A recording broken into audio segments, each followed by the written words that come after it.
దిగంబరా దిగంబరా దత్తా దిగంబరా శ్రీపాదవల్లభ దిగంబరా శ్రీ నరసింహ సరస్వతి దిగంబరా. శ్రీ గురుచరిత్ర అధ్యాయం 27.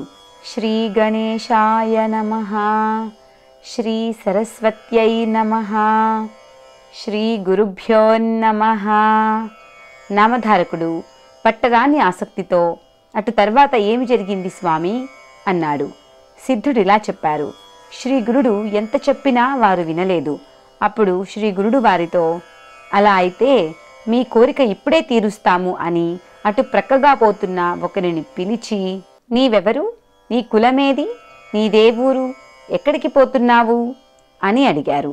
అతడు, అయ్యా, నేను కడజాతివాణ్ణి, నన్ను మాతంగుడంటారు, నేనీ ఊరి బయట ఉంటాను, ఈనాటికి నాపై మీకు దయ కలిగింది అని నమస్కరించాడు. అప్పుడు శ్రీ గురుడు అతనిపై తమ కృపాదృష్టి సారించి శిష్యునికి తమ దండమిచ్చి దానితో నేల మీద 7 గీతలు గీయించారు.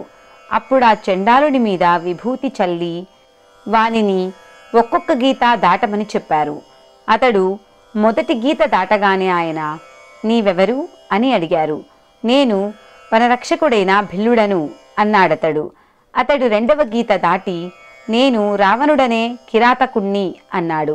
3వ గీత దాటి, నేను గాంగేయుడనే జాలరిని అని, 4వ గీత దాటి, శూద్రుడనైన రైతును అని, 5వ గీతను దాటి, నేను సోమదత్తుడనే వైశ్యుణ్ణి అని, 6వ గీత దాటి, గోవర్ధన వర్మయనే క్షత్రియుణ్ణి అని, 7వ గీత దాటి, నేను వేద విదుడను అధ్యాపకుడను అయిన బ్రాహ్మణుడను అని వెనుకటి జన్మలలో తానెవరో చెప్పాడు. అప్పుడు శ్రీ గురుడు, నీవు వేదజ్ఞుడవైతే వాదంలో ఈ విప్రులను జయించు అన్నారు. అతడు వెంటనే వేదగానం చేసి వారితో చర్చకు సంసిద్ధుడయ్యాడు. అది చూచి ఆ కుపండితులకు భయంతో నోరెండింది, కడుపులో నొప్పి ఆరంభమైంది. అప్పుడు వారు స్వామి పాదాలపై పడి, స్వామి, సాక్షాత్తు పరమేశ్వరులైన మిమ్ము ధిక్కరించాము, బ్రాహ్మణులను దూషించాము, మాకు విద్య నేర్పిన గురువు ఆదేశం ఉల్లంఘించి మ్లేచ్చుల ఎదుట వేదం చెప్పి అతని సత్కారానికై ఆశపడ్డాము.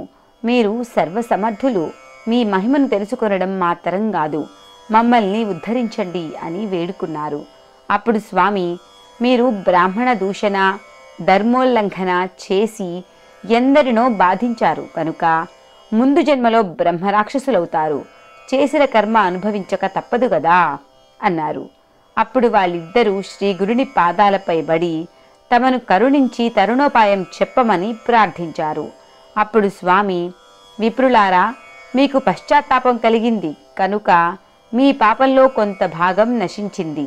ఇక మీరు బ్రహ్మరాక్షసులుగా 12 సంవత్సరాలు జీవించాక ఒక బ్రాహ్మణుని వలన వేదంలోని నారాయణానువాకం వినడం వలన మీకు పిశాచత్వము తొలగి ద్విజులై సద్గతి పొందుతారు అన్నారు.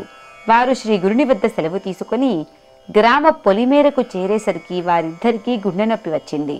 నదీ తీరానికి చేరేసరికి అది తీవ్రమై మరణించి రాక్షసులై 12 సంవత్సరాలు అక్కడే నివసించారు. తర్వాత అక్కడొక బ్రాహ్మణుడు మంత్రం గుర్తురాక ఇబ్బంది పడుతుంటే వారతనికి ఆ నారాయణానువాకం ఉపదేశించారు.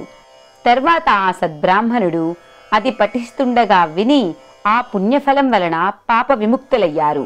7 జన్మల క్రిందట తాను వేద విదుడన్న స్మృతి కలిగిన ఆ చండాలుడు స్వామికి నమస్కరించి, సద్గురోత్తమ, మీరు జ్ఞానజ్యోతి స్వరూపులు, పూర్వజన్మలో వేద విదుడనైన నేను ఈ జన్మలో కడజాతి వాణ్ణి ఎలా అయ్యాను?